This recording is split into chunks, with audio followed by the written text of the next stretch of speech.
She mocked me in front of her friends for not having a job. They had no idea that I owned the company they all worked for, until the day I fired them. I sat in silence, enduring yet another evening of their cruel laughter. Can't even land an entry-level position. Evelyn, my wife, laughed, clinking her glass with her colleagues. The irony was delicious. I was the one who had hired the executive search firm that placed each of them in their current positions. And tomorrow that same firm would help me clean house. The crystal glass felt cool in my palm as I observed them from across the marble-floored living room. 5 men in tailored suits, senior executives at Titan Corporation, all handpicked by me through layers of shell companies and discreet recruitment agencies. And Evelyn, my wife of 8 years, their vice president of operations, was leading the chorus of mockery. Remember when he tried to interview at Titan? Evelyn smirked, loosening her silk tie. God, I wish I could have seen that train wreck. If only she knew. That interview had actually been my quarterly assessment of middle management, carefully orchestrated through my web of holding companies. I had built Titan Corporation from the ground up 12 years ago, long before I ever met Evelyn. The company was my first love, my redemption after watching my father's small business get crushed by corporate raiders. Is he at least persistent? Michael, the head of marketing, chuckled. How many rejection letters this month? Evelyn asked, smirking as she reached for the 30-year-old scotch, the scotch I had bought. Not just the scotch. Everything in this house, the artwork on the walls, the imported furniture, even the expensive watch on her wrist, was paid for by the very company she thought had rejected me. I took another sip of water, maintaining my practiced mask of quiet humiliation, the same mask I had worn since the day I met Evelyn at a charity gala. By then I had already learned a painful truth: success attracts parasites. 3 failed relationships with women who saw me as nothing more than a ticket to luxury had made me cautious. So when I met Evelyn, I decided to experiment. I hid my true identity, presenting myself as a struggling freelance consultant, driving a modest car, living in a small apartment. At first she seemed different, even supportive. You'll find your place, she had told me back in the early days. Just keep trying. But as soon as we got married and she moved into what she thought was our house, the mask began to slip. Success hadn't changed her. It had simply revealed her. Hey babe, Evelyn called out now, her voice dripping with fake sympathy. I heard the coffee shop down the street is hiring baristas. More laughter. I forced a weak smile, continuing my act. But inside, my mind was already reviewing the files my private investigators had compiled over the past year. The secret meetings with competitors. The inflated expense reports. The small but consistent leaks of company information, always benefiting Evelyn's personal stock portfolio. I had been patient. I had been meticulous. And tomorrow my patience would pay off. Tomorrow, Evelyn would walk into Titan Corporation believing she was the vice president. She wouldn't know that it would be her last day. That lesson in caution had shaped me. So when I met Evelyn, I decided to conduct an experiment. I presented myself as a struggling freelance consultant, driving a modest car and living in a small apartment. At first she seemed different, supportive even. You'll find your place, she had told me in those early days, a warm smile on her lips. Just keep trying. But the moment we were married and she moved into what she believed was our home, the illusion began to crack. Success hadn't changed her. It had simply unmasked her. Hey babe, Evelyn called out now, her voice dripping with insincere sympathy. I heard the coffee shop down the street is hiring baristas. Laughter erupted around the room. I forced a weak smile, playing my role to perfection. The defeated husband, the embarrassment of the evening. But inside, I was already reviewing the dossiers my private investigators had compiled over the past year. The secret meetings with competitors. The inflated expense reports. The strategic leaks of company information that, somehow, always resulted in well-timed stock moves in Evelyn's portfolio. I exhaled softly, keeping my expression resigned. I think I'll head upstairs, I murmured, voice low, keeping up the pretense. Big day tomorrow. Another interview. Evelyn barely looked at me. Don't wait up, sweetheart, she called over her shoulder, already reaching for another drink. We're celebrating Peterson's promotion. Might be a late one. Peterson. My plant in senior management. Tomorrow he would be the one documenting their loose-tongued conversations, adding yet another layer of evidence to the carefully built case against them. I ascended the stairs without another word, stepping into my private study. The heavy wooden door clicked shut behind me, muffling the drunken laughter from below. With practiced ease, I pressed my palm against the hidden panel in the bookshelf. It slid open without a sound, revealing the secure command center concealed behind the walls. 3 monitors came to life, filling the dimly lit room with a glow of information. Titan Corp's real-time operations displayed across the screens, a vast empire I had built silently, strategically, relentlessly. The phone on my desk buzzed. A message from Nathan, my most trusted executive and one of the few who knew the truth. Final documentation in place. Board members briefed. Tomorrow's meeting confirmed. I leaned back in my chair, allowing a small, controlled smile to form. Tomorrow the charade would end. 4 years, the board had known me only as Nicholas Kane, the enigmatic, reclusive founder who operated through encrypted calls and ghostly directives. Tomorrow they would meet their CEO for the first time. Not as the faceless figure behind the screen, but as Evelyn's unemployed husband. And by sunset, she would finally understand just how badly she had underestimated me. As Evelyn's unemployable husband, my fingers traced the edges of the termination papers stacked neatly on my desk. Not just hers, but for every single member of her little drinking club. Each document, backed by months of damning evidence, had been scrutinized by my legal team. Ironclad. Unbreakable. A sudden crash of glass echoed from downstairs, followed by raucous laughter. Once, their careless disrespect for my home would have made my blood boil. Now, it was just another line item in their growing list of infractions. Misuse of company property for personal entertainment. More documentation. More leverage. I closed my eyes, letting the steady hum of the monitors wash over me. Tomorrow would change everything. But tonight? Tonight, I savored the calm before the storm. I could still hear my father's voice in my mind, words of wisdom forged through years of hardship. Success isn't about who speaks the loudest in the room. It's about the one who waits, watches, and strikes at the perfect moment. And that moment had finally arrived. Downstairs, I heard Evelyn and her friends stumble their way to their waiting cars. Their drivers, my employees, discreetly documenting their intoxicated state with dashboard cameras. More evidence. More power. I stood, stripping off my finely tailored clothes and slipping into my usual modest pajamas, the same ones I had worn for years as part of my carefully crafted facade. One last night of pretense. Tomorrow I would wake up as Evelyn's overlooked, pitted husband. But by sunset I would stand before her as Nicholas Kane, CEO of Titan Corporation, and the architect of her downfall. I walked to the bedroom window, watching as the taillights of their cars disappeared into the dark streets. 12 hours. That was all they had left. By morning they would drag themselves into the office, nursing their hangovers, oblivious to the fact that their entire world was about to implode. The thought brought a small, quiet smile to my lips as I slipped into bed, letting the darkness pull me under. Tomorrow's reckoning would be worth the wait.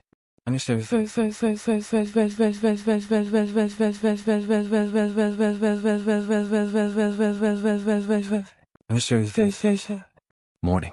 It arrived with the precision of a well-orchestrated plan. I awoke before Evelyn, watching her groan as she struggled with the weight of last night's excesses. She barely acknowledged me, stumbling out of bed and into the bathroom, already rushing to prepare for what she believed was just another normal day at the office. She had no idea. By the time she would set foot in Titan Corporation, I would already be there, waiting. 6:30 a.m. The city was still waking up, but I had already arrived at my company. The stage was set. The players were in motion. And by the end of the day the world would know exactly who I was. Not a failure. Not a joke. But the man who had orchestrated the perfect downfall.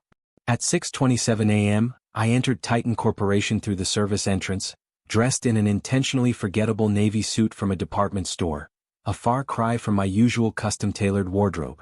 Nathan was already waiting for me in the basement security office, where prying eyes wouldn't follow. "Everything's in place," he murmured, handing me a visitor's badge. "The interview is scheduled for 9 a.m. I turned the badge over in my fingers, reading the name printed on it. Daniel Morgan, interview candidate.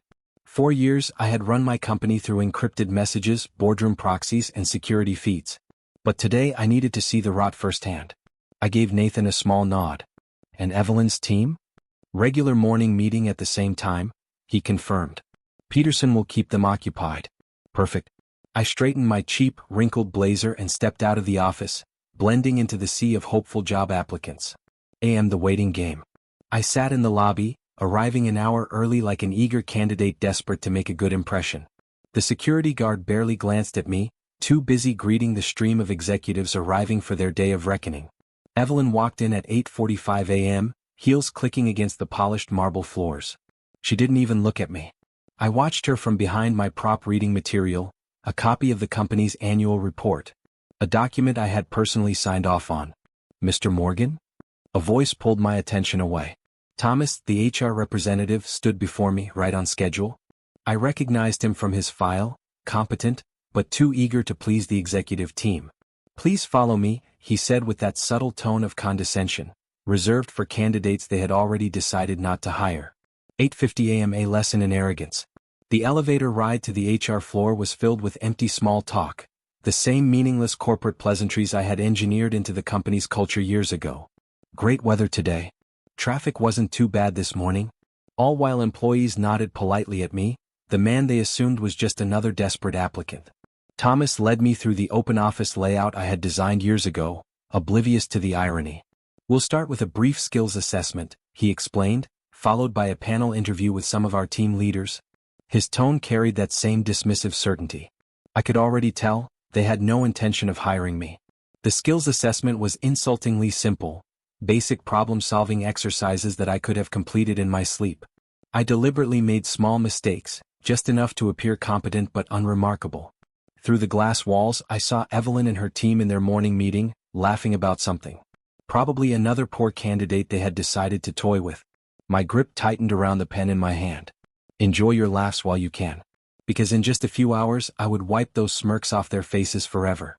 I played my role to perfection. The nervous, eager candidate, hands folded in my lap, posture slightly hunched. Through the glass walls, I caught glimpses of Evelyn and her team, seated comfortably in their morning meeting, laughing about something. Probably another poor applicant they had decided to toy with. Thomas flipped through my intentionally flawed assessment. "Well?"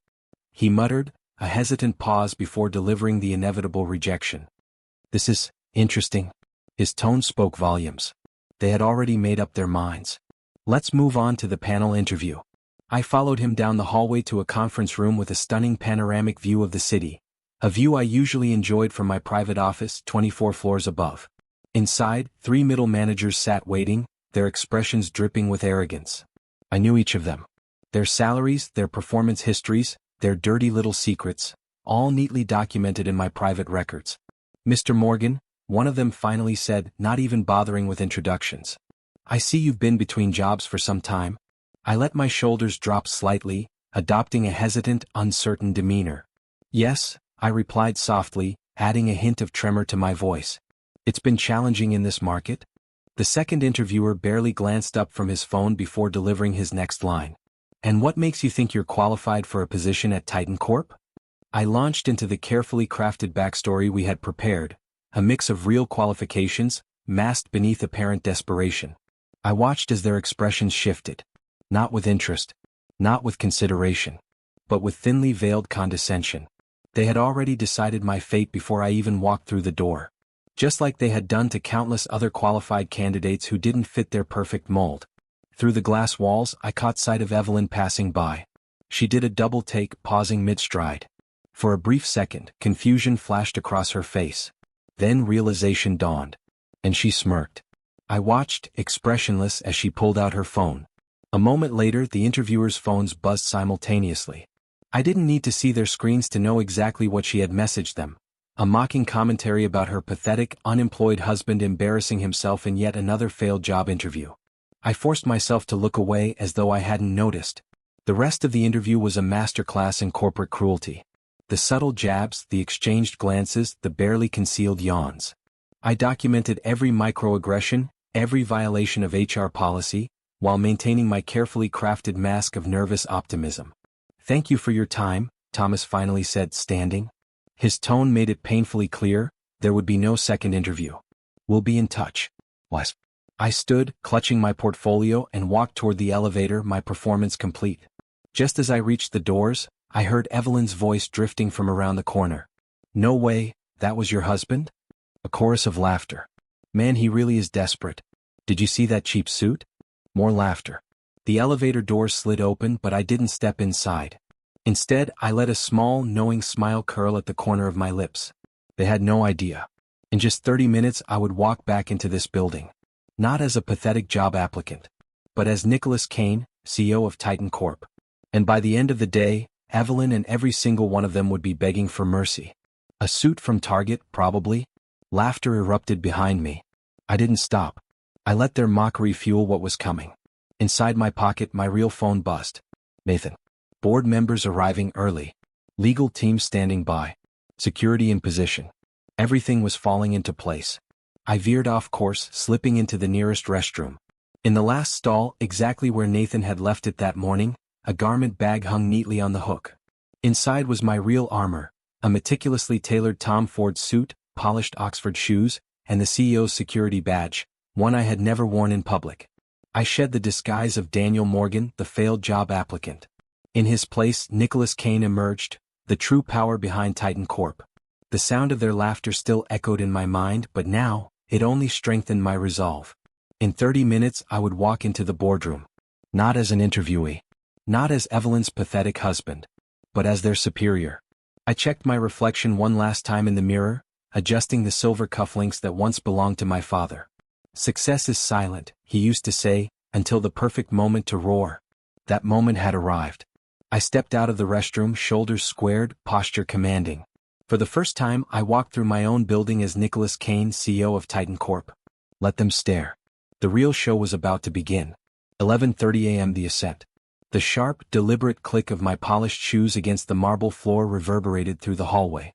Employees turned to look. Their eyes widened. Their movements slowed. They recognized me. Or at least they thought they did. Moments ago, I had been the nervous, forgettable candidate in a cheap suit. Now I was a man of power. A force of reckoning. Whispers spread like wildfire through the building's messaging systems. Who is he? Is that? It can't be. I didn't acknowledge them. I didn't need to. I walked with purpose, cutting through the office like a blade through silk. The private elevator, the one Evelyn had always wondered about, the one built for the Phantom CEO, stood waiting. As I stepped inside, Nathan's text flashed on my phone. Board members seated. Evelyn's team still in their meeting. Security standing by. The doors slid shut and I ascended. 11:35 a.m., the prequel to destruction. The elevator opened directly into the boardroom's antechamber. Through the frosted glass, I saw them, a dozen powerful figures, all waiting, all aware of what was about to unfold. But first, I had another meeting to attend. I turned left, my destination clear. The executive conference room, where Evelyn and her inner circle were celebrating their latest corporate victory. Oblivious, arrogant, completely unaware that in less than an hour, their entire world would come crashing down. I smiled. And then I walked in. They were celebrating. Sitting comfortably in the executive conference room, Evelyn and her inner circle basked in what they believed to be another victory, another day of mocking the powerless, another candidate humiliated for sport. Standing in the shadows of the hallway, I could hear them clearly through the half-open door. They hadn't even bothered to close it. You should have seen his face during the interview, Evelyn was saying, her voice carrying that smug, insufferable tone I had grown to despise. My own husband actually thinking he could land a job here? I mean, what's next? Becoming the CEO? Laughter exploded around the room. Classic case of delusions of grandeur, Michael from marketing added. Remember when he tried giving us advice about the Thompson account at your birthday party? Someone else chimed in. Oh God, that was priceless. Another round of amused chuckles rippled through the group. The irony was exquisite. The Thompson account, the very deal they were mocking, had been my strategy, carefully fed through intermediaries. It had saved the company millions, secured 3 additional major clients, and cemented Titan Corporation's market dominance. But they had no idea. Should we tell him he failed the interview? Evelyn asked, laughter still lacing her words. Or let HR do the dirty work? More laughter. Enough. I stepped into the doorway, my presence alone silencing the room. The laughter died instantly. Every eye in the room turned to me, their expressions shifting from mockery to confusion, then to something else. Something closer to fear. I let the silence stretch, savoring the disbelief painted across Evelyn's face. Finally I spoke. Actually, I said, my voice carrying the weight of 12 years of leadership, I think I'll deliver that news myself. The shock on their faces was everything I had imagined, and more. Evelyn's coffee cup froze mid-air, her knuckles white against the ceramic. The color drained from her face, her lips parting as though trying to form words, but nothing came. Michael opened his mouth to laugh, but no sound escaped. The energy in the room had shifted completely. I stepped further inside, taking my rightful place at the head of the table, the weight of absolute authority settling onto my shoulders. Evelyn's eyes flickered over my perfectly tailored suit, her mind desperately trying to process what she was seeing. What are you doing here?" she stammered. "And why are you dressed like—" I cut her off. "Like the CEO of Titan Corporation?" I stepped fully into the room. "Exactly like that." Silence. Evelyn's mouth opened, then closed. Michael looked around as if waiting for someone to laugh, but no one did. They understood. Too late. From the far end of the room, Peterson, my planted executive, was already gathering his things, a knowing smirk playing at the corners of his mouth. Evelyn's hands clenched into fists. "This is a restricted floor," she snapped, desperately grasping for control. "Security will be here any minute." I tilted my head. "They're already here." 2 security officers stepped into the room behind me. I watched as Evelyn's gaze darted between them and me, realization dawning in her eyes. "Though not," I continued, pulling out my phone and sending a single command, "for the reason you think." I pressed send on my phone. Immediately, every screen in the conference room lit up with a single document. The company's original incorporation papers. At the top, bold and unmistakable, was my signature and photo. I let the silence stretch, watching Evelyn's face contort as the realization hit her like a freight train. Her smirk vanished. Her lips parted, but no sound came. I let the weight of my next words settle in the air. "Nicholas Kane," I announced, my voice steady and unwavering. "Founder and CEO of Titan Corporation. Or as you know me." I turned my gaze to Evelyn, holding it steady. "Your unemployed husband." The silence was deafening.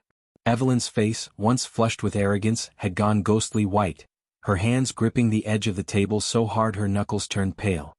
Her eyes darted wildly between my face and the documents flashing on the screen, papers that proved beyond any doubt that the company she had spent years boasting about belonged to me. This is impossible." Her voice was barely a whisper, the words shaky, desperate. "You're just—" She stopped herself as though afraid to finish the sentence. I leaned forward, savoring the moment. "Just what, Evelyn?" I saw the truth in her eyes before she could speak. "Just your husband? Just a man who couldn't even land an entry-level position?"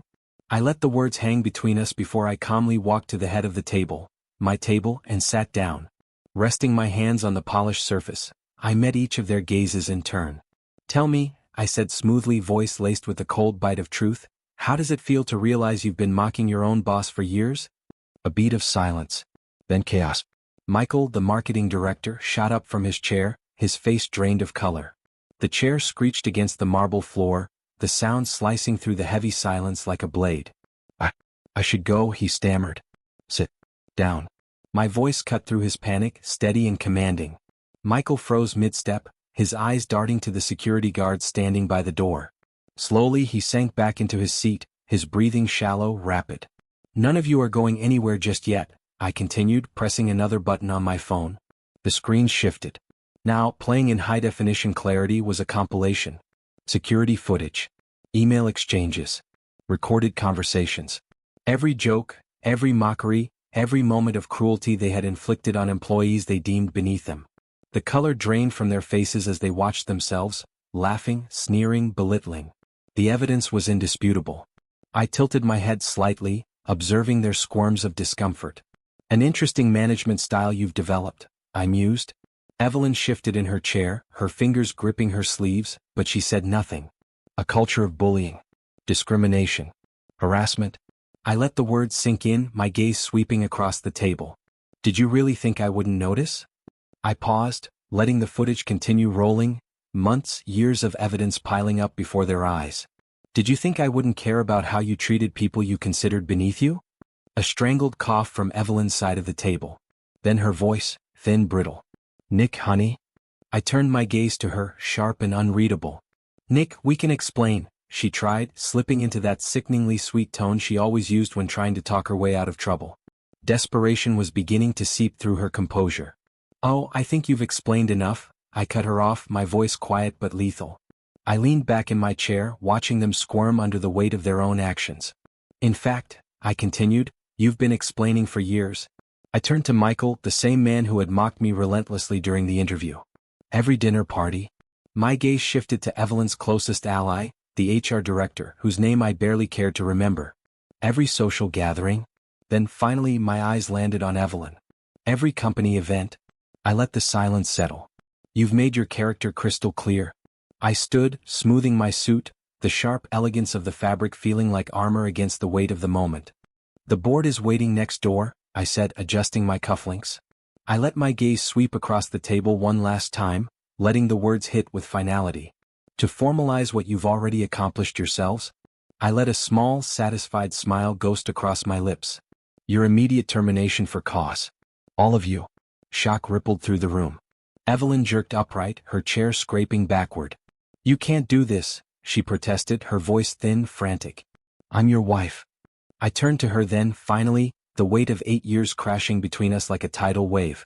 I exhaled softly. Then I smiled. Actually, I said, slowly removing my wedding ring, placing it gently on the table, as of this morning. I met her stunned, horrified gaze and delivered the final blow. I'm just your Pause. And you're fired? The security officer stepped forward, their looming presence a silent confirmation of her fate. As I turned to leave, I heard the beginnings of protests, of desperate bargaining, of anger giving way to pleading. But I was already walking away. I had a boardroom to attend. After all, there was a company to run. I smiled, slipping off my wedding ring and placing it calmly on the table. As of this morning, I said, my voice smooth, I'm just your and you're fired. The words hung in the air, the final nail in the coffin of Evelyn Kane's career, and our marriage. The security officers stepped forward, their imposing presence leaving no room for protest. Behind me, I heard the chaos unfold. Protests, threats, desperate bargaining. But I was already walking away. I had no more words for them. There was work to do, and I had a company to run.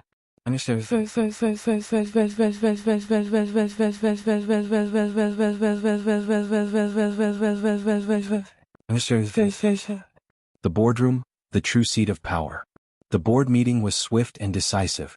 12 pairs of eyes watched as I signed the termination documents, each stroke of my pen sealing the fate of Evelyn and her entire inner circle.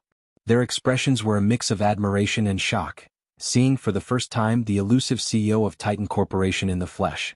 I didn't waste time with theatrics. There was no need. The evidence spoke for itself. The votes were unanimous. Effective immediately, Evelyn Kane and her allies no longer existed within Titan Corp. Security removed them from the building, their badges deactivated, their emails wiped from the servers, their names erased from the corporate hierarchy.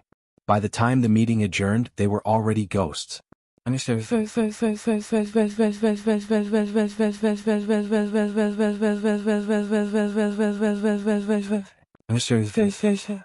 The aftermath, my office 20 stories above. I stepped into my private office, the top floor suite that had spawned so many rumors over the years. Nathan followed, tablet in hand, his expression calm but sharp. Their access has been revoked, he reported, swiping through security protocols. IT is freezing their accounts and backing up all data. Legal has already sent cease and desist orders. I nodded, stepping toward the floor-to-ceiling windows, looking down at the scene unfolding 20 stories below. Evelyn and her friends were being escorted to their cars. Even from here, I could see the disbelief in their stumbling steps, the shock weighing down their bodies. A lifetime of arrogance and entitlement, shattered in a single morning. I folded my arms, watching the scene unfold with cold detachment. What about the house? I asked, my voice calm, calculated. Nathan smirked slightly.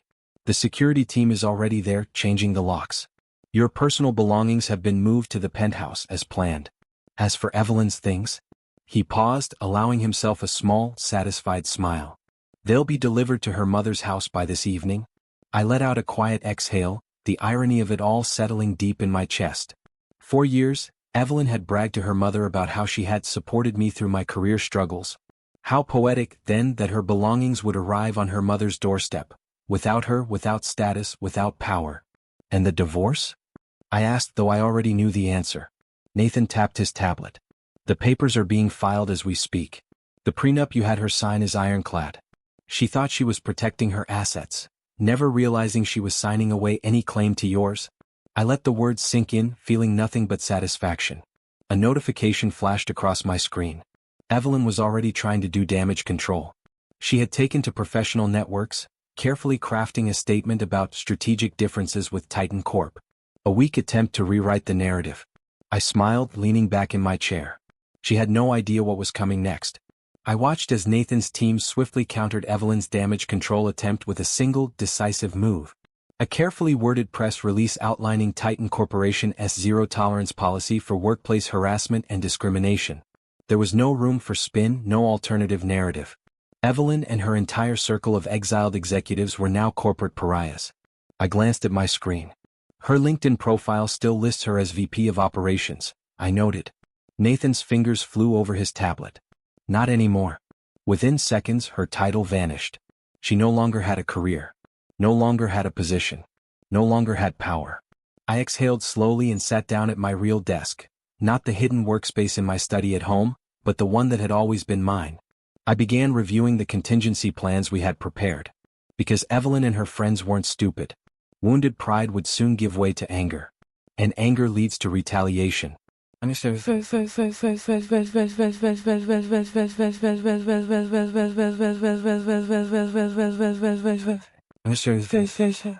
Locking every door they could run to.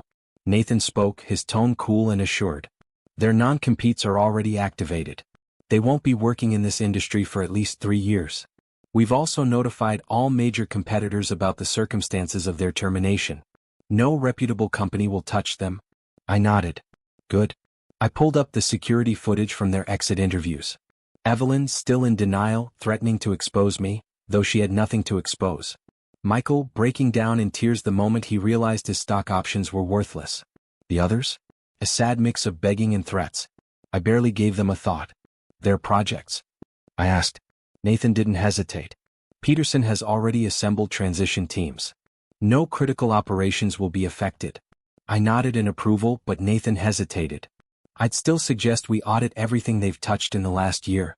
I tapped my fingers against the desk, thinking back to snippets of drunken conversations I had overheard at events. Creative accounting. Shady vendor deals. Manipulated contracts. Make it 3 years, I corrected. And flag any clients they had personal contact with? Nathan nodded, already issuing the orders. A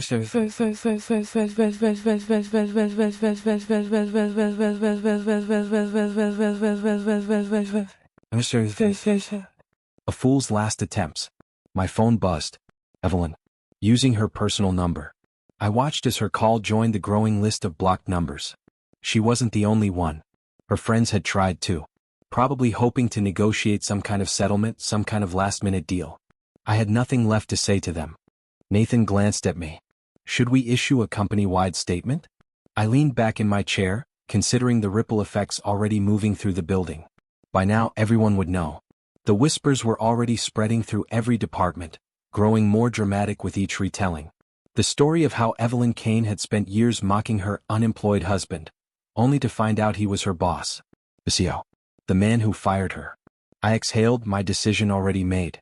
Schedule an all-hands meeting for tomorrow morning, I said. It's time they met their real CEO. Not the caricature Evelyn created. Nathan nodded, already sending out the invitations. A subtle alert flashed on my screen. Evelyn had arrived at her mother's house. The security feed showed her standing among boxes of her belongings. I clicked the live footage, watching as she tried to explain the morning's events to her mother. The older woman's expression shifted, moving from confusion to horror. Evelyn gestured wildly, but there was no sympathy waiting for her here. She had spent years spinning lies, boasting about how she had carried me through my struggles. Now she had to face the truth. I let out a slow breath and closed the feed. Evelyn's story was no longer my concern. I had bigger things to focus on. There was a company to rebuild. Evelyn stood frozen, surrounded by boxes of her belongings, her mother's expression shifting from confusion to horror as she tried to explain the morning's events. I watched from my screen as her hands moved wildly, her voice growing more frantic. Her mother, who had spent years boasting about her daughter's successful marriage, was now staring at the harsh truth. No fortune. No career. No husband. She had lied to everyone for years. And now she had nothing left to lie about. I clicked away from the feed, my focus shifting back to more pressing matters. Her company car? I asked. Nathan glanced at his tablet. The GPS shows it's still in our parking lot. Security is waiting to retrieve it. I nodded, turning my attention to the stack of documents in front of me. Organizational charts needed updating. Responsibilities needed reassigning.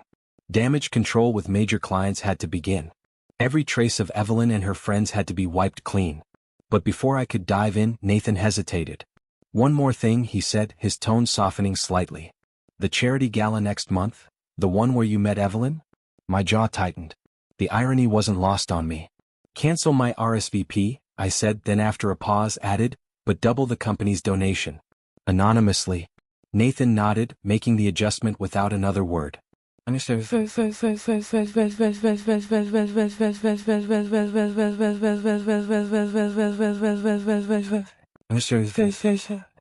new era begins. The afternoon passed in a blur of meetings, decisions, and strategic planning. From my office, I watched through various security feeds as Evelyn's former office was packed up, her personal belongings cataloged and shipped out. Her parking space, the one she had bragged about endlessly, was already reassigned. By the time the sun set over the city skyline, the last remnants of her existence at Titan Corporation were gone. Nathan entered my office, placing one final report on my desk. "They're all serving their garden leave at home," he stated. "Security is monitoring their communications. No unusual activity yet." I exhaled. "They're in shock," I finished for him. "Give them a day." I leaned back in my chair, finally allowing myself to feel the weight of the day. In less than 12 hours I had shed a false identity, ended a marriage, fired 5 executives, stepped into the public eye as CEO. Nathan hesitated for a moment, then spoke again, breaking protocol for the first time. "Was it worth it?" he asked. I thought about years of subtle humiliation. Of watching Evelyn and her friends crush people's dreams for sport. Of witnessing their casual cruelty to everyone they deemed beneath them. I turned back to my monitors, my voice calm, steady. "Ask me again in a week." Because revenge wasn't about one dramatic moment. It was about ensuring they never recovered enough to hurt anyone else again.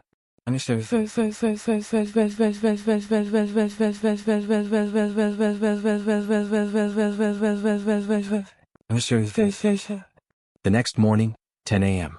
A flurry of activity filled the building. The all-hands meeting was scheduled for 10 a.m. For the first time, Titan Corporation's employees would meet their real CEO. Not the caricature Evelyn created. Not the mythical, absent figure behind the scenes. But Nicholas Kane. And I was ready. The morning of reckoning. I arrived at the office before dawn. There was strategic maneuvering to be done before addressing the company. Nathan entered my office, his ever-present tablet in hand. "We've got movement," he reported. I raised an eyebrow. "Evelyn?" "She tried to contact the Thompson account at 3 a.m. I exhaled slowly, unsurprised. Fortunately, we had already locked down all client communications. I pulled up the monitoring dashboard on my screen. In the 12 hours since their termination, every one of the fired executives had made predictable moves. Michael had attempted to download client lists before his access was revoked. 2 others had already reached out to competitors, a clear violation of their non-compete agreements. Evelyn had tried, and failed, to reach multiple corporate contacts. Every attempt was logged, monitored, and documented. I turned to Nathan. "Their severance packages?" Though I already knew the answer. "Voided due to documented misconduct," Nathan confirmed. "Legal has compiled a thorough brief." His fingers moved rapidly across his tablet as he continued. "Evelyn tried to access her investment accounts at midnight. She seemed surprised to learn that her stock options were worthless." I let out a quiet, satisfied chuckle, remembering the countless times she had bragged about her shares at dinner parties. She had never bothered to read the fine print. The misconduct clauses had stripped her of everything. I shifted my focus. "What about the others?" Nathan glanced at his screen. 2 of them have already reached out to competitors. We've documented the attempts. And Evelyn's mother? Nathan smirked slightly. She's been quite vocal on social media about her daughter-in-law's betrayal. I pulled up the social media monitoring feed, skimming through the trending discussions. The story was spreading. But not in the way Evelyn had probably hoped. Former employees had begun coming forward with their own stories, detailing harassment, discrimination, and corporate bullying under her leadership. Each post, each first-hand account only reinforced our narrative. This wasn't revenge. This was necessary corporate housecleaning. It was time for the next move. I pulled up a carefully prepared email and with one click, sent invitations for one-on-one meetings with every employee who had reported directly to Evelyn and her inner circle. Nathan glanced at the screen, raising an eyebrow. "That's going to cause some anxiety," he observed.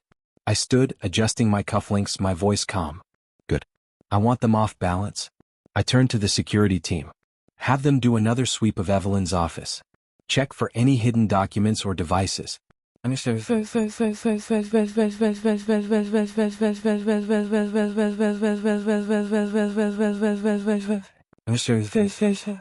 A chessboard in motion. The morning unfolded like a well-played chess game. While Evelyn and her friends were presumably nursing their wounds and plotting their next move, we were already 3 steps ahead, systematically erasing their influence, rebuilding what they had nearly destroyed. By 10 a.m. the pieces were set. It was time to meet my employees.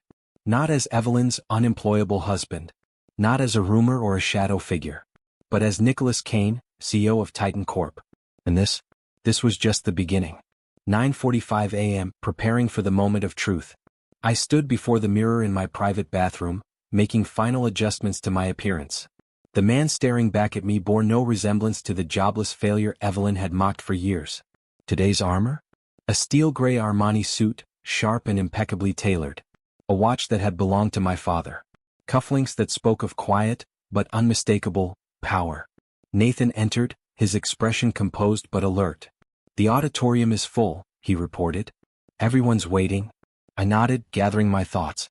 Start the recording? The all-hands meeting would be documented, not just for legal purposes, but to ensure that my message reached every employee across all time zones. As I walked onto the stage, the hushed whispers died immediately. I let the silence stretch, absorbing the weight of the moment. Then I spoke.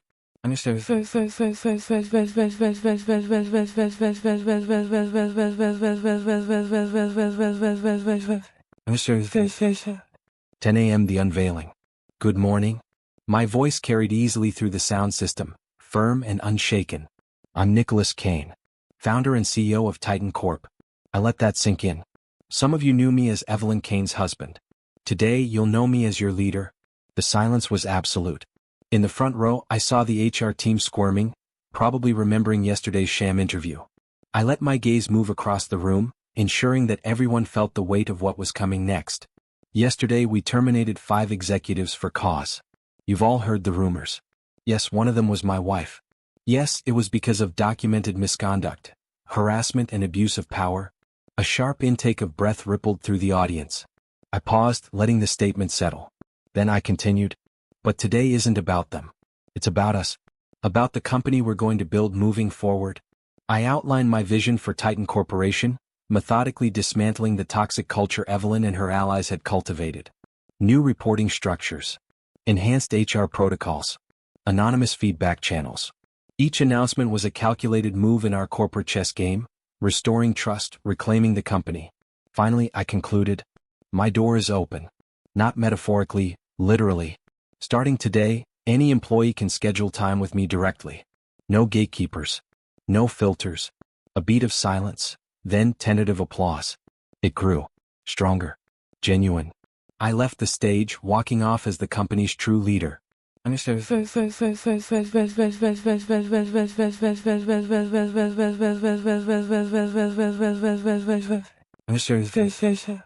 The next phase, one-on-one meetings. Back in my office, the next phase began. Nathan showed me his tablet. The company's internal messaging system was exploding with positive responses. Employees were reacting, some with relief, some with cautious optimism. But the work was far from over. One by one, I met with Evelyn's former direct reports. Each conversation was a delicate balance. Reassurance, assessment, identifying potential allies, and potential threats. I was no longer in the shadows. This was my company now. And I would make damn sure it would never be poisoned again. Another desperate call. Evelyn called again, Nathan reported between meetings. I barely looked up from my notes. From a burner phone this time. Nathan nodded. She's demanding a private meeting? I didn't hesitate. Document it with legal? I flipped through the reports from my last meetings, making strategic adjustments as I spoke. And check her mother's social media? Nathan smirked. You think she'll slip up? She always does.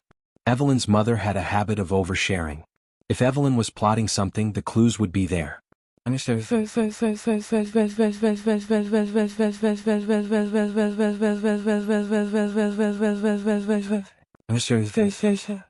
By late afternoon, the chessboard shifts. The corporate chessboard had changed dramatically. 3 of Evelyn's most loyal managers resigned, unwilling to adapt to the new regime. 2 others flipped, offering valuable information about past misconduct in exchange for amnesty. I had expected both outcomes. Then Nathan's voice broke my focus. "The Thompson Group called," he announced. I looked up, smirking. The same Thompson Group Evelyn had mocked me for trying to advise? The same Thompson account she had laughed about with her friends?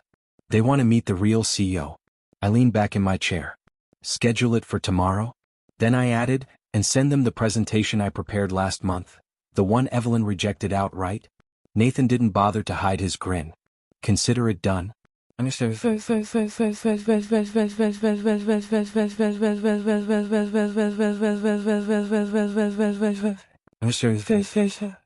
The bar meeting, predictable moves. A notification popped up on my screen. Evelyn had been spotted at a bar with Michael and 2 other former executives. Our surveillance team was already monitoring their conversation. Nathan glanced at the live feed and shook his head. "They're plotting something." I barely reacted, pulling up the contingency plans we drafted months ago. Of course they are. Every move they made just gave us more ammunition. I turned to the window, watching as the sun dipped behind the city skyline. Somewhere out there, 5 angry, defeated people were realizing just how thoroughly they had been outmaneuvered. But their game? That had ended yesterday. Mine was just beginning. I exhaled, watching the last glow of sunlight fade into the horizon. "Tomorrow," I said, turning back to Nathan, "we start phase 2. I allowed myself a small, knowing smile. Let's see how they handle being the ones looking for jobs.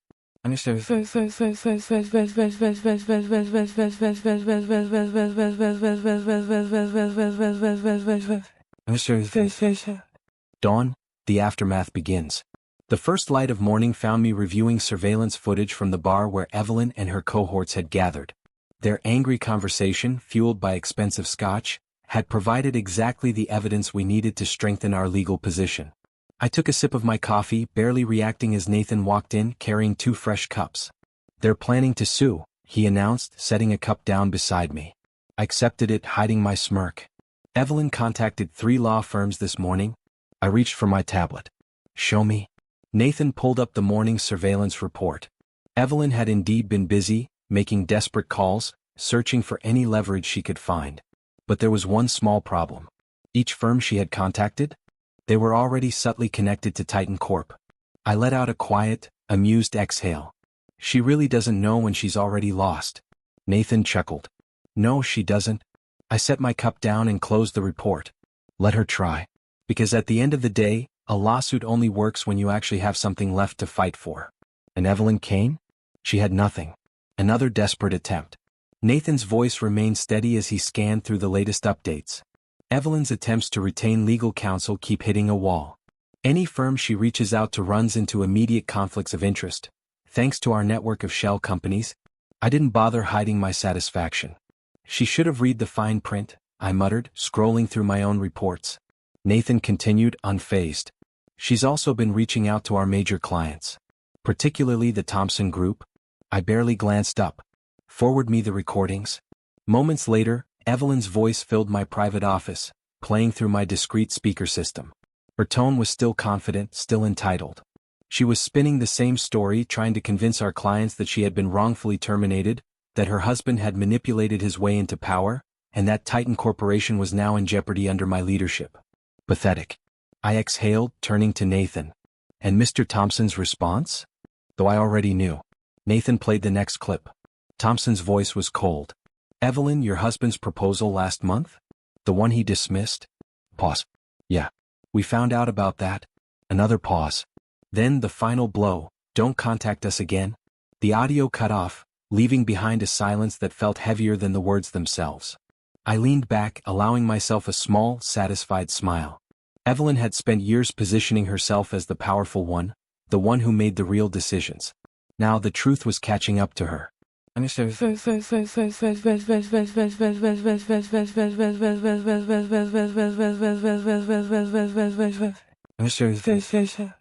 The final strike, compiling the evidence. I turned back to my secure terminal, pulling up our evidence database. For over a year, we had been building an airtight case against Evelyn and her inner circle. Every harassment incident. Every discriminatory comment. Every abuse of power.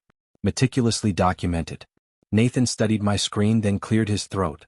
The board wants an update, he noted. I nodded, already expecting this. Are they concerned?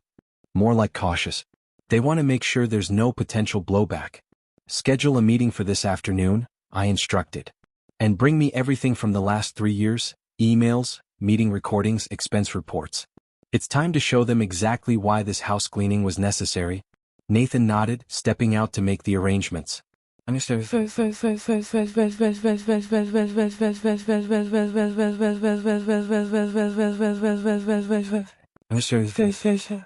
Systematically sealing every door. The morning unfolded in a series of precisely executed moves. While Evelyn and her former colleagues were burning through their savings on legal consultations, we were fortifying our position. HR provided a thick file of buried complaints from former employees, documents that had been deliberately hidden under the previous leadership. IT recovered deleted emails that shouldn't have existed anymore. And then, something unexpected. Former employees began reaching out. One by one they came forward, offering testimonies about the toxic culture they had fled. Each story reinforced our case. Each statement weakened Evelyn's position even further. Then another update from Nathan. Evelyn's mother is escalating her social media campaign. I smirked. Oh, what's her angle now? Nathan didn't even try to hide his amusement. She's claiming you seduced Evelyn as part of a long-term corporate takeover plan. I let out a sharp laugh, shaking my head. Of course she is. I pulled up the prenuptial agreement Evelyn had insisted on, the one she had demanded to protect her assets. The irony? It had done exactly the opposite. Send her lawyers a copy of this, I said, sliding the document across the desk. The one her daughter demanded, to protect her fortune from her supposedly gold-digging husband. Nathan's eyes flickered with amusement. That should shut her down. It will. By midday, our legal team had compiled a devastating brief. Every instance of financial misconduct. Every case of workplace harassment. Every broken policy and buried complaint. By the time the board meeting began, one fact was unmistakable. Evelyn Kane's reign wasn't just over. It had been erased. The final pieces fall into place. Every shameless boast, every recorded conversation where Evelyn bragged about manipulating stock options, about sidelining qualified female candidates, about abusing company resources. All of it was presented in damning detail. There was no room for denial. No alternative narrative to spin. Then Nathan rushed into my office after lunch, his expression sharp. Surveillance team picked up something interesting. I raised an eyebrow. Go on. Evelyn and her inner circle met with someone from Atlas Tech last night. I pulled up the footage, increasing the volume on the high-end microphones we had planted. Through the speakers, Evelyn's voice came through clear and desperate, offering to reveal Titan Corporation's internal secrets. In exchange for executive positions for herself and her exiled allies. I let out a quiet, humorless chuckle. Predictable. Send copies to their lawyers, I instructed smoothly. And to Atlas Tech's board. Let's see how quickly they distance themselves. Nathan smirked, already forwarding the files. Evelyn Kane had just destroyed whatever was left of her career.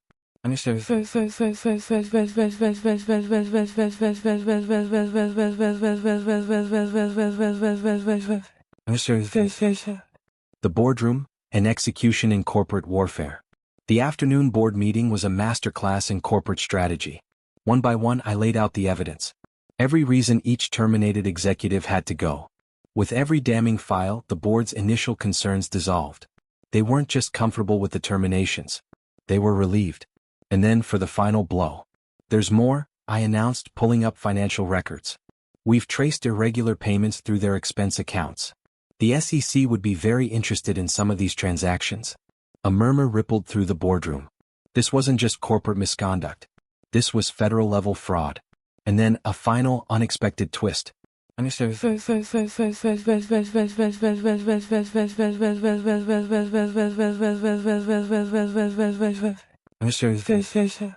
The storm in the lobby. Nathan's tablet buzzed with an alert. He glanced at the screen, then looked up. Evelyn is on her way up, he said. I didn't react. She convinced the lobby security to let her in? Nathan hesitated. Then I smiled. No. I convinced security to let her in. I pulled up the live feed from the lobby cameras. Evelyn stormed through the building, her expensive suit wrinkled, her face flushed, from rage, alcohol, or both. She clutched a folder in her hands. No doubt what she believed to be her final weapon. Nathan's voice remained calm. Should I have security stop her? I barely glanced away from the feed. Not yet. Let's see what she thinks she has.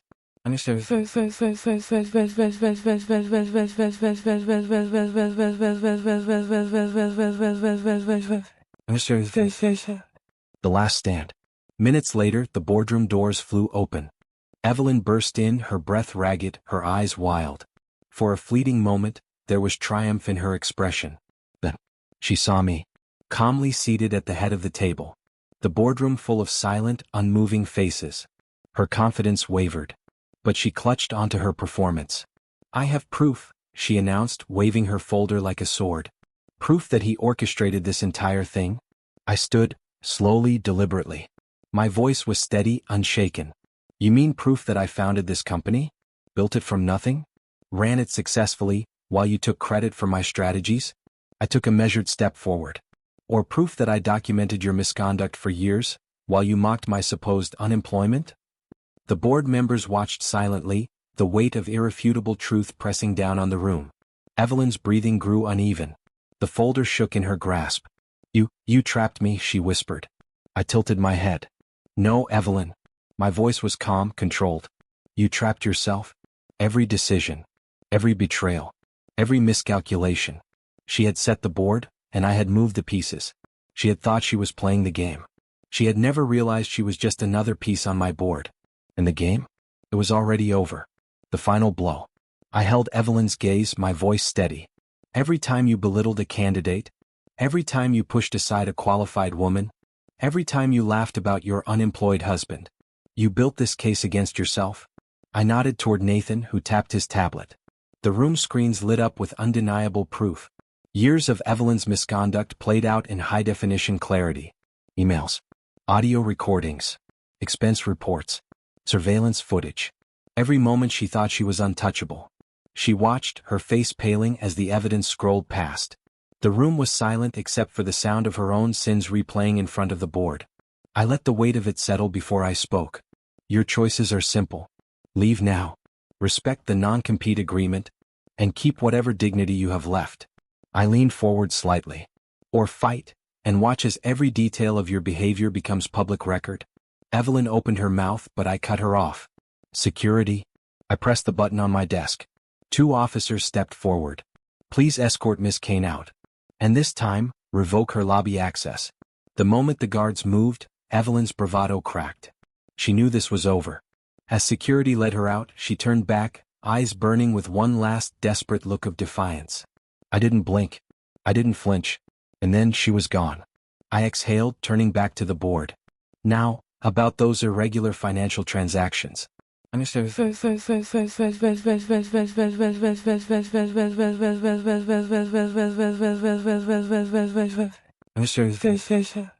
The perfect storm takes shape. The rest of the afternoon was spent tightening our legal position. Every piece of evidence was catalogued. Every testimony was recorded. Every document was notarized. By the time evening fell, the case was so airtight that no law firm would dare touch Evelyn's claims. Nathan entered, scanning his latest report. They're meeting again tonight, he said. I barely looked up. Same bar? Nathan nodded. I smirked, reviewing the latest surveillance request. Good. Let's hear what other evidence they're willing to give us. Because the best case is built by letting your opponents believe they're still in the game. Right up until the moment they lose everything.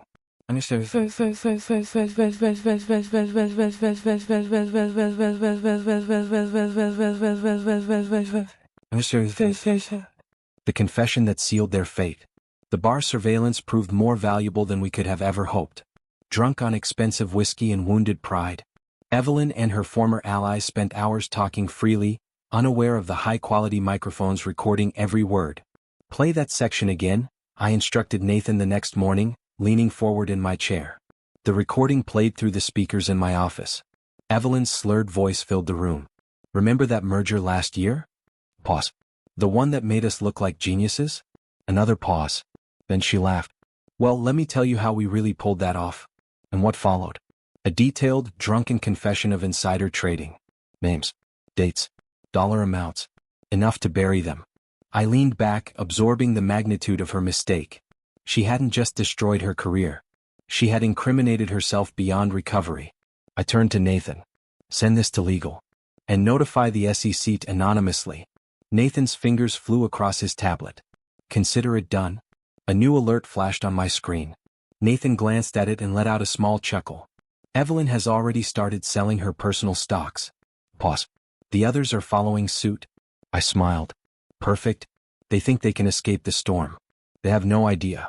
The storm has only just begun. Activating Protocol Thunder. I pulled up our contingency plans and tapped a single command. Activate Protocol Thunder. This was the culmination of months of planning, a carefully orchestrated sequence of events designed to trap Evelyn and her allies in their own web of deceit. The first phase began immediately. Leak the merger investigation to the financial press, I instructed. Make it seem like it came from a concerned former employee. Within hours, the story hit the business news networks. As expected, Titan Corporation's stock took a small hit. Exactly as planned. Evelyn and her former allies, already paranoid, already watching their investments like hawks, would see it as an opportunity to save themselves. Nathan glanced at his monitors. They're panicking, he reported. All 5 of them are calling their brokers simultaneously. I leaned back, watching the trading monitors as they frantically sold their shares, trying to get ahead of what they thought was coming. Every sale only dug them deeper into legal jeopardy. I let the tension stretch, then gave the next order. Now. I nodded to Nathan.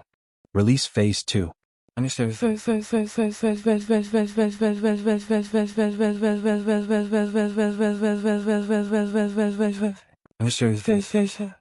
The perfect bait. The press release went live, company-wide and to all major news outlets. Titan Corporation was announcing a major restructuring and expansion. Within minutes, our stock skyrocketed.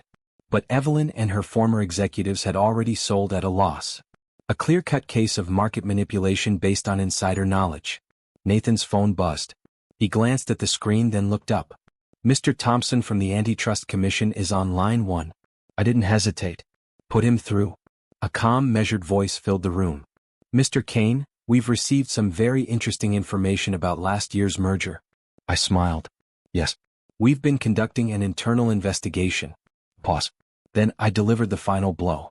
I'd be happy to share our findings, including some rather illuminating surveillance footage from a bar last night. The pieces were falling into place.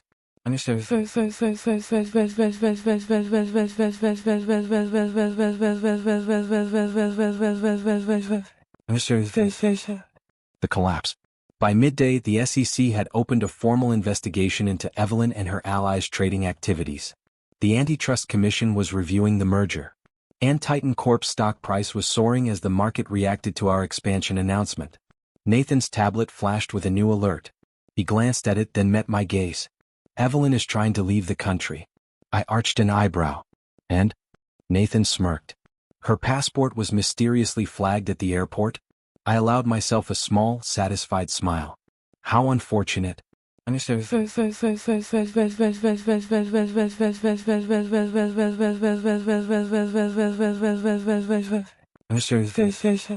The final moves.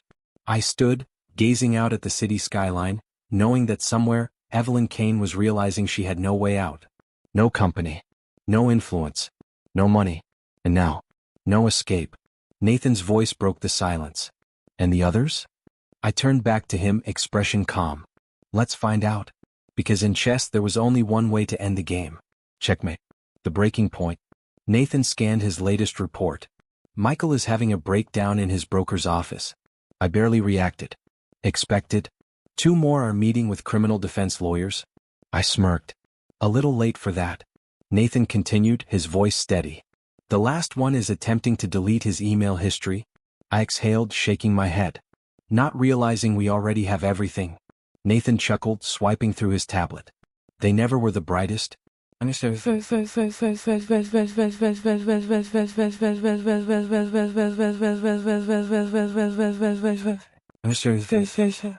The dominoes keep falling. The afternoon brought more developments. Our anonymous tips had sparked investigations at 3 other companies where Evelyn and her allies had previously worked. Former colleagues, sensing blood in the water, started coming forward with their own stories of misconduct. Nathan looked up. Their lawyers are requesting a meeting. I barely glanced at him. They're offering to settle? Pause.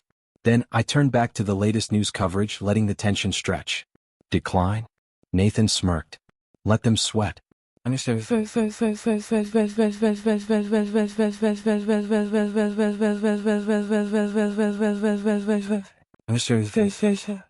The perfect storm unleashed. By evening, the storm was in full swing. The SEC investigation had expanded to include their personal trading accounts. The Antitrust Commission had frozen their assets, pending further review. 3 separate class action lawsuits had been filed by former employees, alleging systematic discrimination. Nathan scanned social media, then grinned. Evelyn's mother has gone quiet. I allowed myself a small smile. She probably saw the insider trading allegations. Nathan nodded. Even she can't spin that positively. A notification popped up on my screen. Evelyn was desperately trying to access her frozen accounts, her frustration growing as each transaction was declined. Nathan glanced at me. Should we release the bar footage to the media?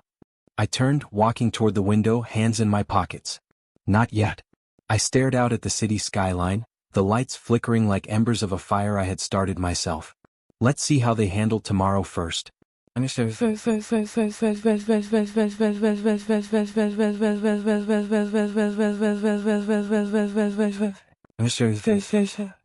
final phase of Protocol Thunder. Tomorrow would bring the final phase. While Evelyn and her former executives were distracted by investigations and frozen assets, we had been quietly buying up their dumped shares through shell companies. Tomorrow morning, when the market opened, Titan Corporation would announce a major government contract, one we had been secretly negotiating for months. By the time they realized what had happened, we would own everything they had lost. Nathan tapped his screen one last time for the day. Their wives are calling divorce lawyers. I turned to him. Already? Nathan smirked. Apparently, they're not happy about potentially losing everything due to their husband's fraud. I thought about the prenup Evelyn had insisted upon, convinced she was protecting herself from a gold-digging husband. How ironic that it would now protect my assets from her legal troubles. I exhaled. Send them all meeting requests.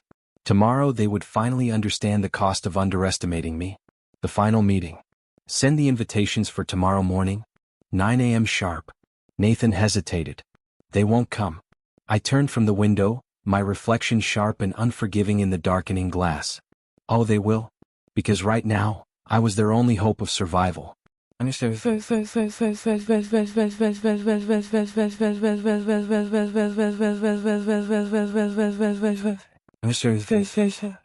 The last night before judgment. As night fell over the city, I reviewed tomorrow's script one final time. In less than 12 hours, Evelyn and her former allies would sit in my office. Broken. Desperate. And I would present them with their only 2 options. Total destruction, or complete humiliation. Nathan placed a stack of visitor badges on my desk.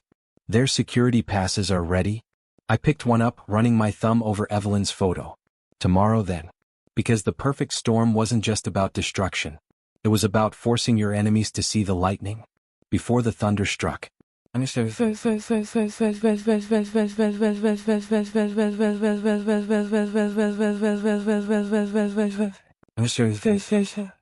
"9 a.m. the reckoning begins.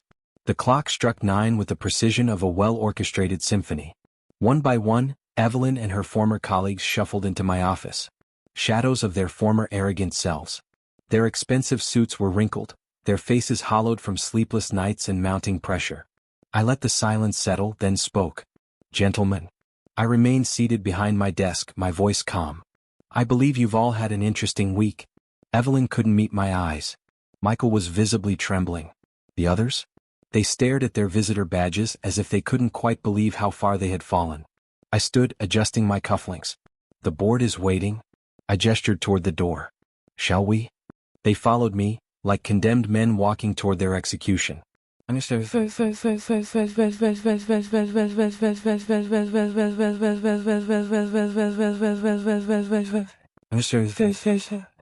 final judgment, the boardroom. Through the glass walls of the executive boardroom, they could see what awaited them. The full board of directors seated in perfect formation. The legal team prepared with pages of evidence. Several SEC representatives, pens poised over open notebooks. Evelyn swallowed hard. Michael exhaled shakily. The others? They already knew. I stopped at the boardroom door, turning to face them. Before we begin, I said smoothly, letting my gaze drift across their ashen faces. I want you to understand something. I let the weight of the moment settle. What happens in the next hour will determine not just your professional futures. Pause. But your personal freedom? The boardroom fell into a heavy silence. Then I stepped inside, taking my place at the head of the table. Nathan stood at the presentation screen, ready to begin. The SEC officials leaned forward, pens hovering. The board members remained composed, unreadable. I folded my hands on the table and exhaled slowly. Then I spoke. Members of the board, distinguished guests. My voice carried across the room, calm, commanding. We are here today to address several serious matters concerning corporate governance. Evelyn stiffened, gripping the table's edge. Michael let out a strangled breath. I sat back, watching as the storm they had created finally consumed them whole. Because now it was time for the final move. The final trial. Financial misconduct and systematic abuse of power. With a nod to Nathan, the presentation began. On the screen, their downfall played out in excruciating detail. Trading records. Surveillance footage. Email chains. Recorded conversations. A complete, undeniable catalog of their destruction. I let the silence stretch, watching as Evelyn sank lower into her chair. The pattern of misconduct was far beyond just workplace harassment. This was securities fraud, insider trading, criminal conspiracy. The SEC representatives took rapid notes, their expressions unreadable but merciless. The board members' faces had turned to stone. Michael looked ready to faint. I let the weight of the moment settle, then spoke. However, a single word. Pause. I let the tension build before delivering my next move. Titan Corporation is prepared to offer a limited amnesty agreement. One time. One offer. No negotiations.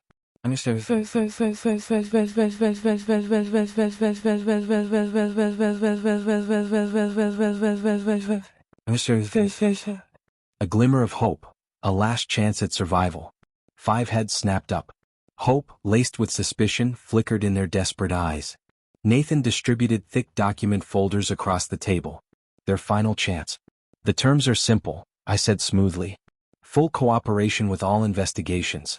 Complete disclosure of all misconduct, whether previously discovered or not. The return of all profits from irregular trading activities. And most importantly, I let my gaze linger on Evelyn before delivering the final blow. A public acknowledgement of your actions? The silence stretched. Then, you want us to confess?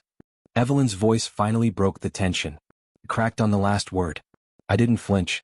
I want you to face the consequences of your choices. Pause. Sign these agreements now and Titan Corporation will not press criminal charges. Refuse? I gestured to the SEC representatives who barely looked up from their notes.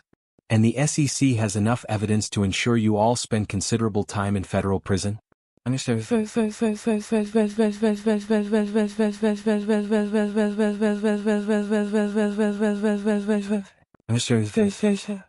5 minutes to decide. The boardroom remained silent, except for the sound of papers being shuffled and pages turned. The 5 fallen executives flipped through their documents, their lawyers nodding grimly behind them. I checked my watch.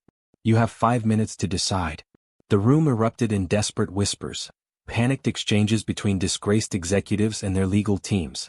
I leaned back, watching them unravel. One by one, I saw the moment each man broke.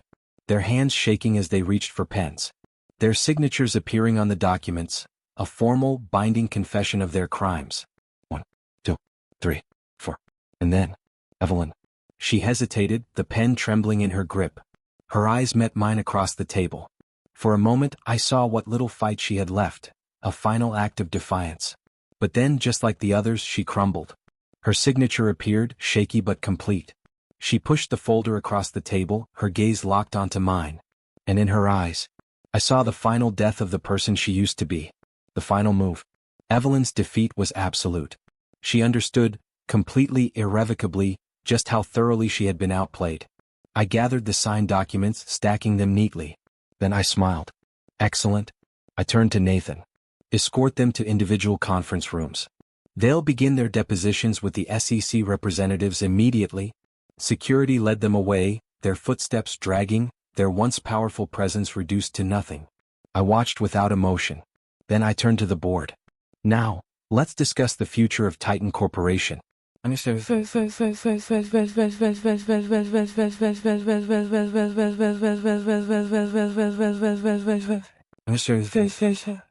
Rebuilding what they tried to destroy. The next hour was spent outlining our path forward. New corporate governance structures. Enhanced compliance protocols. A complete restructuring of the executive team. The board, having witnessed my precision in handling the crisis, approved every proposal, unanimously. Then, as the meeting neared its end, I added one final point. One last thing. I let my gaze sweep the room.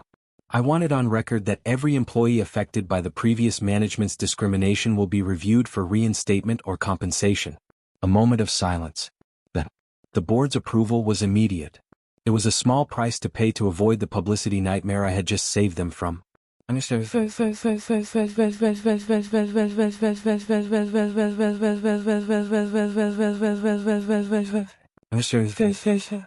The aftermath. Back in my office, Nathan brought me the preliminary depositions. He placed them on my desk, his expression almost amused. They're singing like canaries. I flipped through the documents, scanning them. Each man was turning on the others, trying to save himself at the expense of his former allies. Pathetic. Make sure their confessions are properly recorded and witnessed, I instructed. We don't want any retractions later. Nathan nodded. Through the window, I saw Evelyn being escorted to her car. Her career, her reputation, everything she had built on deception, was gone. Her lawyer was already on the phone, no doubt trying to salvage the wreckage of her life. I didn't look away. This was the fate she had chosen. They're trading records? I asked. Nathan didn't hesitate. Being combed through by forensic accountants. Initial estimates suggest they'll each have to repay several million in irregular gains. I nodded, satisfied. I turned back to my desk, my eyes flicking over the market reports. Titan Corporation's stock was up 15%. The business papers were already hailing us as a model of corporate accountability. The narrative was set. The company was stronger than ever. Schedule a company-wide meeting for tomorrow, I instructed. It's time to rebuild what they tried to destroy. Nathan paused at the door, glancing back at me. Was it worth it? I let out a slow breath.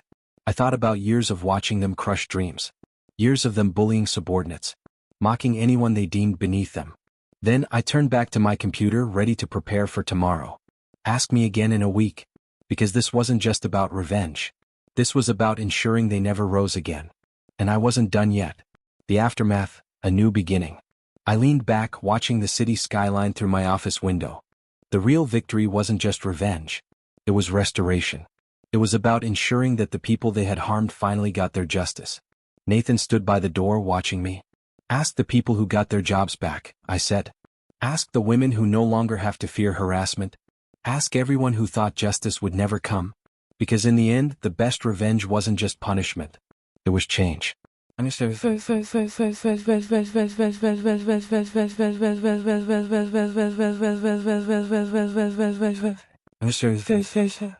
The dominoes keep falling. The days following the board meeting unfolded like a carefully orchestrated chain reaction. Each morning brought new revelations. Each afternoon delivered new consequences. Each evening ended in another victory. Nathan walked into my office with the morning briefing. Evelyn's criminal defense lawyer quit. I looked up, intrigued. Why? Nathan placed a file on my desk. Apparently, she tried to recant parts of her confession. I didn't even blink. I pulled up the surveillance feed from her deposition room. I clicked on the recorded footage, letting it play for a moment before speaking. Send them the video of her voluntary confession. I glanced at Nathan. And the one where her lawyer advised her of her rights. 3 separate times? Nathan smirked. On it, the fallout was spreading beyond Titan Corp. 3 other companies launched internal investigations after discovering similar patterns of misconduct during Evelyn and her allies' previous employments. Their professional networks crumbled as former allies rushed to distance themselves. Then, Nathan's expression shifted, more serious this time. Michael attempted suicide. I went still. Nathan quietly placed a news clipping on my desk. Is he stable? I asked. Yes. Under psychiatric observation. Pause. Then I exhaled, reaching for the file. Make sure his medical bills are covered. Anonymously. Nathan nodded. And have HR fast-track the reviews of anyone he harassed or discriminated against? Because accountability wasn't just about punishment. It was about repairing the damage left behind.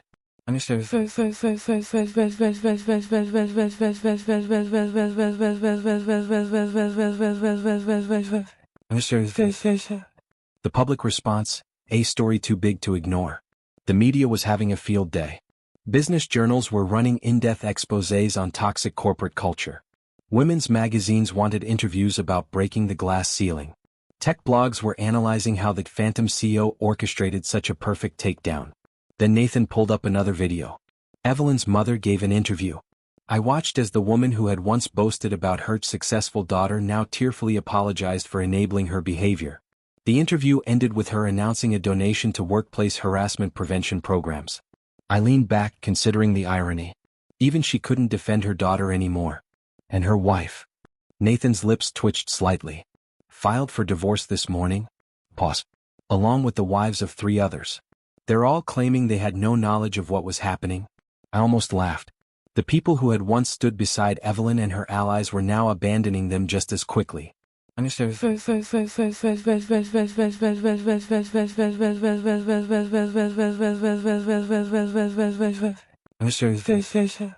The next chapter begins. I looked at the file in front of me. The work wasn't over. But the storm had passed. Titan Corporation was stronger than ever. And those who had tried to poison it were gone. Nathan hesitated before leaving. So, he said, watching me. Was it worth it? I thought about the people who were finally getting justice. The careers that would be rebuilt. The new future being forged.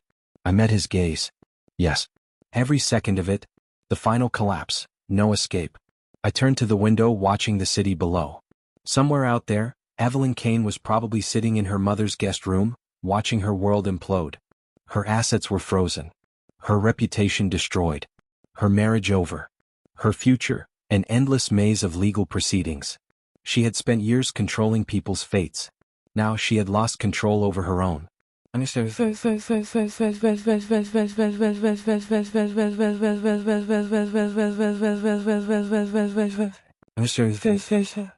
rebuilding what they tried to destroy. Nathan cleared his throat, shifting the conversation. The reinstatement interviews are going well. I turned back to him, listening. 12 former employees have already accepted offers to return. Among them, Jennifer Kane. I raised an eyebrow. No relation? Nathan shook his head. No. But she's a brilliant programmer. Evelyn drove her out 2 years ago. I nodded, scanning the internal report on my screen. Jennifer Kane was now heading our new AI division. Her expertise, finally recognized and valued. Nathan continued. The Thompson account doubled their contract with us. They're impressed with our new leadership and transparency initiatives. I exhaled slowly. Titan Corporation wasn't just recovering. We were thriving.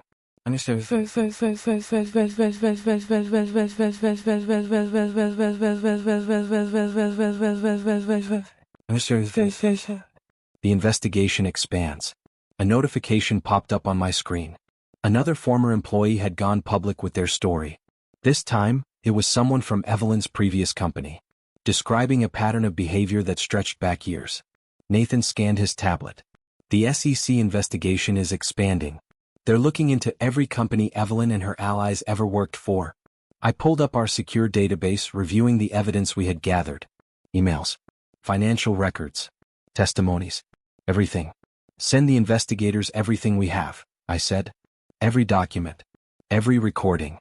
Every trace of misconduct. Nathan nodded, already forwarding the files.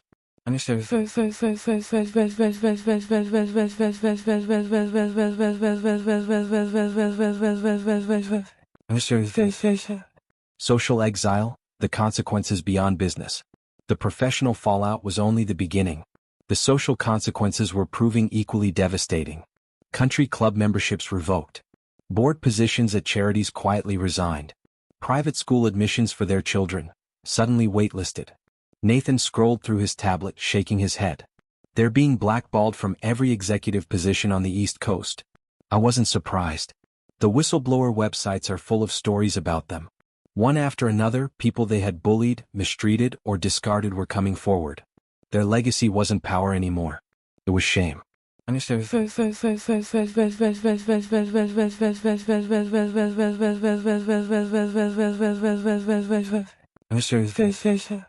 Watching their fall, no allies left. I reviewed the latest surveillance photos from our security team. Evelyn looked unshaven, disheveled, trying to meet with former colleagues, only to find they suddenly had urgent appointments elsewhere. Michael was seen leaving his psychiatrist's office, his face haunted and hollow. The others? Each one dealing with their downfall in their own desperate ways. Nathan closed his report with one final update. Peterson sent his final transition report. I looked up. And? Nathan smiled slightly. The transition team has completely restructured their former departments. Productivity is up 40%. I exhaled. It wasn't just about numbers. The office atmosphere had transformed. Without them, without the culture of fear they had created, Titan Corporation was finally becoming the company it was meant to be.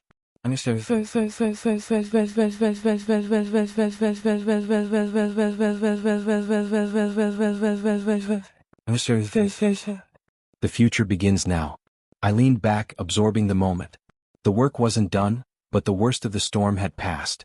Titan Corporation was stronger than ever. And those who had tried to poison it were gone. Nathan hesitated before speaking. Was it worth it? I didn't hesitate this time. I turned back to the window watching the city, my city, thrive. Every second of it, because this wasn't just about revenge. This was about building something better. And I wasn't done yet. The aftermath, beyond the ruins. The toxic influence of Evelyn and her allies was gone. And Titan Corporation was thriving. Employees were flourishing. Innovation was rising. Collaboration had improved. The fear that had once suffocated entire departments had dissipated. Nathan walked in, his expression unreadable. Their legal teams are requesting another meeting. I didn't even look up.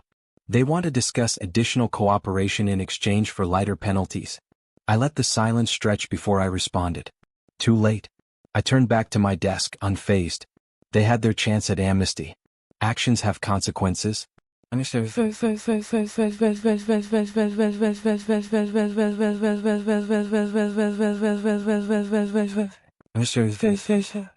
The last desperate pleas.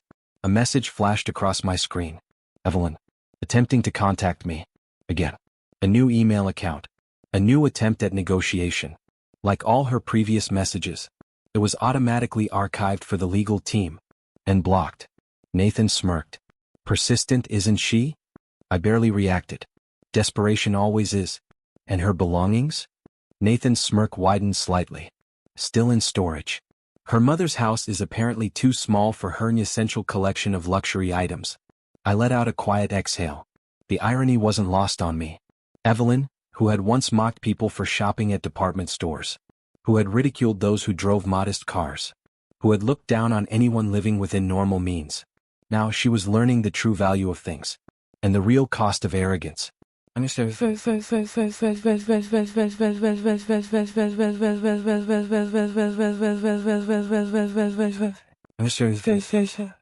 Justice beyond the courts. Nathan checked his notes. The class action lawsuit is proceeding. Over 300 former employees have joined. I nodded. Each day brought new stories. Careers derailed. Opportunities denied. Lives impacted by their systematic discrimination and abuse of power. The lawsuit? It wasn't just about money. It was about accountability. It was about acknowledgement. Nathan scrolled through his updates. And the press is still requesting interviews. They're particularly interested in how you managed to maintain the phantom CEO persona while being married to Evelyn. I shook my head. That story stays private, because sometimes the quietest person in the room is the one you should have been watching all along.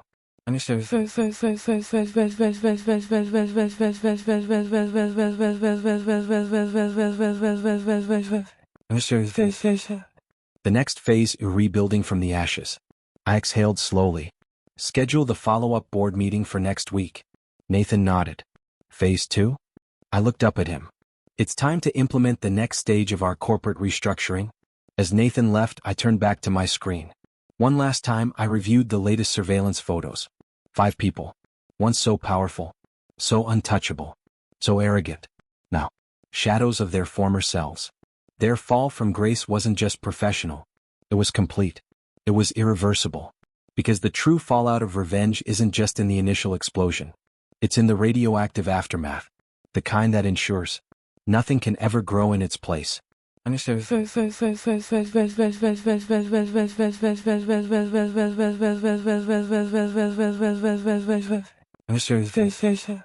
Six months later. It had been 6 months since the day I revealed myself as the true CEO of Titan Corp. And everything had changed. But the game wasn't over yet. Because now it was about building something that would last.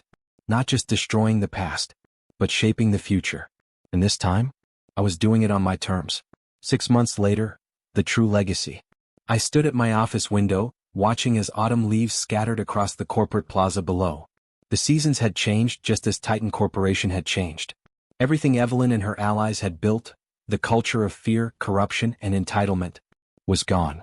And in its place, something stronger, something lasting. Nathan entered, tablet in hand, his expression satisfied. The final numbers are in. I turned slightly, listening. Quarterly profits are up 60%. Employee satisfaction is at record highs.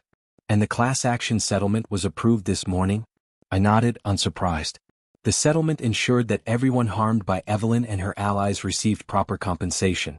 But more importantly, it had forced a public acknowledgement of their actions. They weren't just forgotten. They were etched into corporate history as a cautionary tale.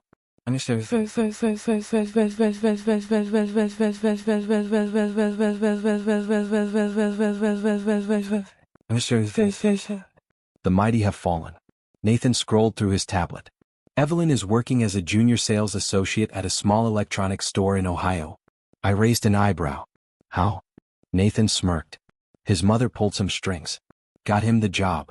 Pause. But he's already on probation. For attitude issues? I let out a quiet laugh. The man who once mocked people for their insignificant careers was now struggling to meet basic sales quotas. Poetic. Nathan continued. Michael is still in therapy. But doing better? I looked up, curious. He published an online apology. A beat. And he's working with workplace harassment prevention groups? Nathan hesitated. Seems genuine, actually. I nodded. Some people truly changed when they hit rock bottom. Some just learned how to fake it better.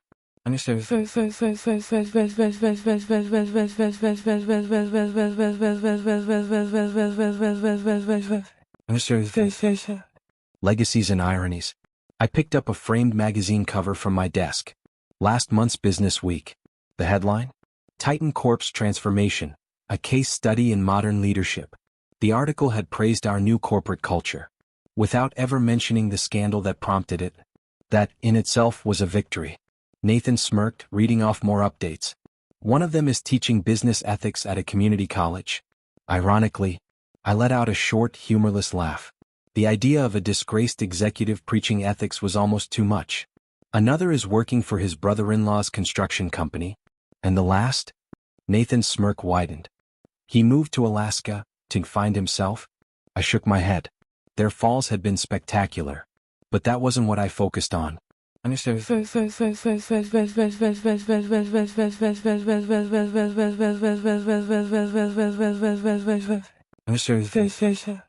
The future we built instead. Jennifer's AI division? I asked. Nathan grinned. 3 new patents filed this quarter.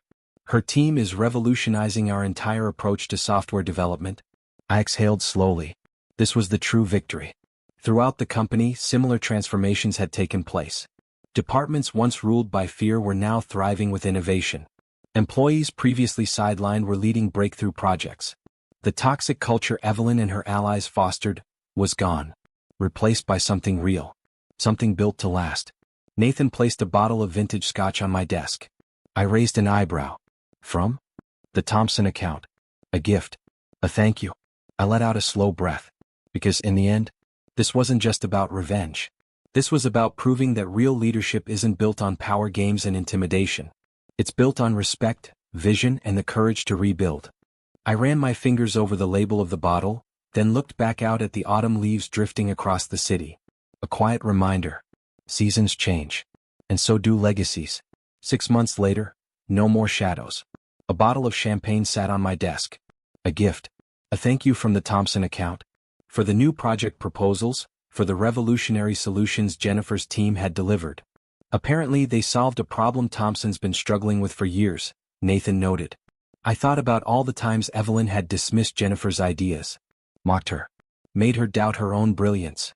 And now, she was leading our most profitable division. A living reminder of what happens when you clear out the rot and let real talent thrive.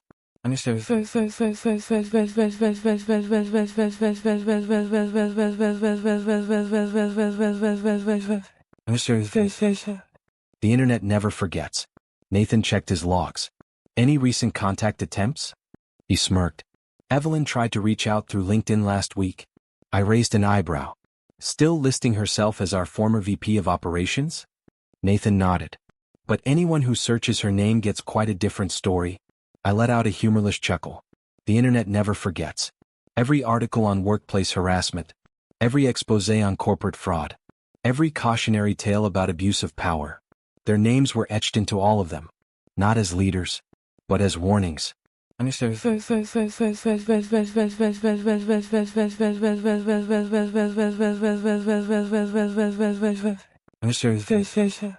A new narrative, a different kind of legacy. Nathan scanned his tablet. The documentary crew is requesting another interview.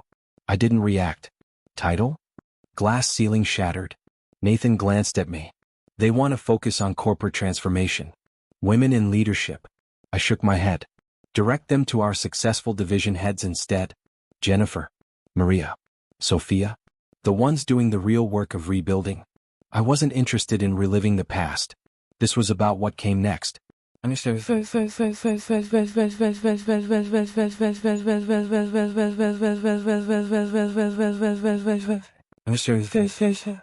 Unlikely allies, strange twists of fate. My phone buzzed, a message from Evelyn's mother. Since her public apology, she had become an unexpected ally in corporate culture reform. She spoke about the dangers of enabling toxic behavior. What happens when you ignore the warning signs? She had no idea that I had anonymously funded her speaking tour. A small irony. And perhaps the only good thing her family had ever produced. A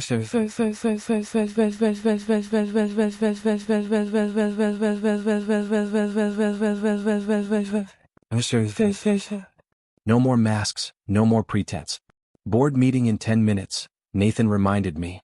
I gathered my materials, pausing briefly at my office door. The nameplate read simply, Nicholas Kane. Not a shadow. Not a mask. Not a hidden force behind the scenes. For the first time in years, I stood completely in the light. Nathan fell into step beside me. It's been exactly 6 months. Pause. Any regrets? I thought about Evelyn's last words to me in the boardroom. Her final, desperate attempt at manipulation. I really did love you, you know. I met Nathan's gaze. No. I walked forward. No regrets. Just lessons learned.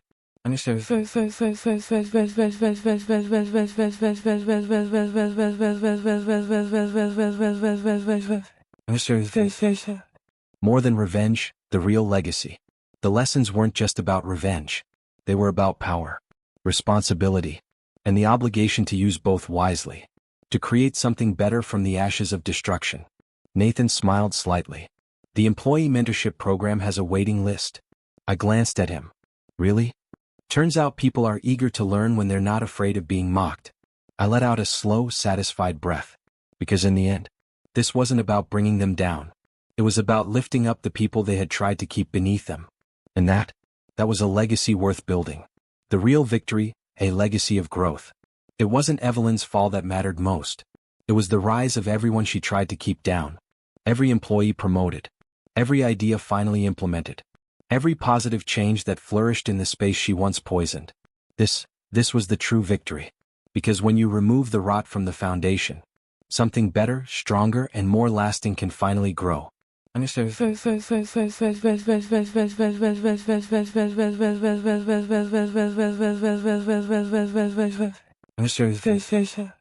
A company transformed. As Nathan and I reached the boardroom, he spoke up. One last thing. I glanced at him. Go on. Nathan's lips curled slightly. HR reported 0 harassment complaints this quarter. Pause. First time in company history. I stopped walking, letting the weight of those words sink in. 4 years, the human cost of Evelyn's leadership had been immeasurable. Now, the healing was measurable, quantifiable, real. I exhaled slowly, then pushed open the boardroom doors.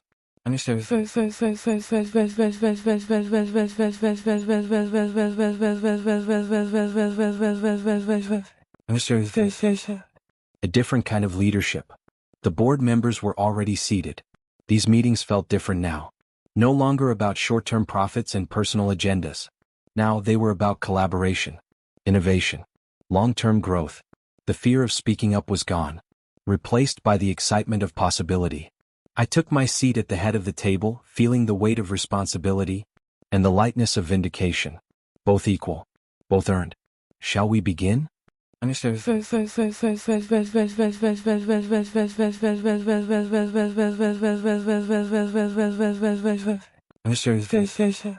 Beyond revenge, the responsibility of creation.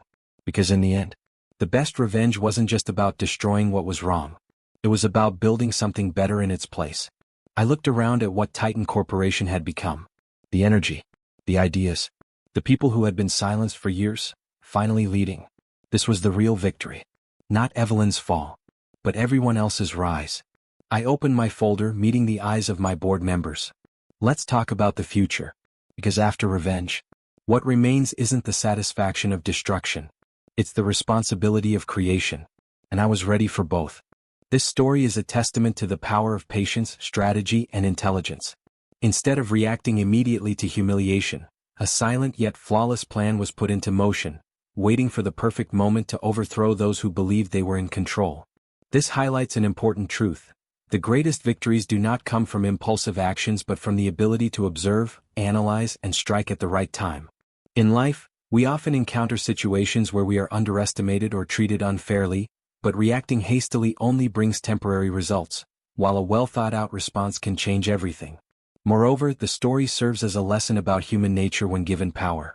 Many people, upon reaching a certain level of authority, begin to lose their humility, forget their core values, and become arrogant, looking down on those they consider beneath them. However, the truth is that real power is not something to be flaunted but something to be wielded wisely. Those who abuse their authority, manipulate others, and belittle those around them to elevate themselves will ultimately lead to their own downfall. One of the most important takeaways from this story is that every action has consequences. Those who create a toxic environment, who take pleasure in others' misfortunes, will sooner or later face the repercussions of their own deeds. Meanwhile, those who remain resilient, patient, and focused on true values will be the ones who prevail in the end. If you enjoy deep, emotional, and thought-provoking stories like this, don't forget to hit like, share, and subscribe to the Soul Deep Stories YouTube channel. Join us as we explore inspiring narratives that help us understand life, human nature, and the values that truly matter. See you in the next story. Red Heart Open Book Sparkles.